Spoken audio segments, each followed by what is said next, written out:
आपण भाबुछन जे पीएफ टंका संपूर्ण टैक्स फ्री ताहले ए वीडियो निश्चय देखंतु। अनेक सैलरीड लोक भाबंती जे पीएफ रे टैक्स नाही, सरकार किछि भी ट्रैक करे नाही, किंतु सत्यता कोन चलन देखिबा। इनकम टैक्स डिपार्टमेंट एबे आपनको आईटीआर सहित एआईएस सहित मैच करौछि एवं एही पांचटी ईपीएफ ट्रांजैक्शन आपनको टैक्स स्क्रूटिनी रे पकाई पारे। फर्स्ट होछि 5 वर्ष पूर्वरु पीएफ विथड्रॉ कले टैक्स इश्यू आसी पारे।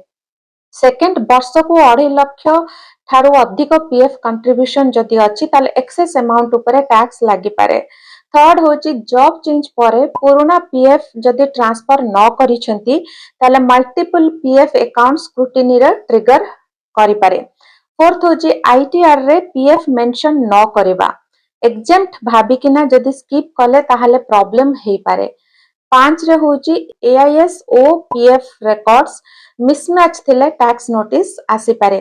तेणु आईटीआर फाइल करबा पूर्व निजर एआईएस ओ पीएफ रिकॉर्ड्स थरे चेक करि नियंतु, नहले गोटे छोट मिस्टेक आपनको इनकम टैक्स नोटिस पर्यंत नै जाई पारे।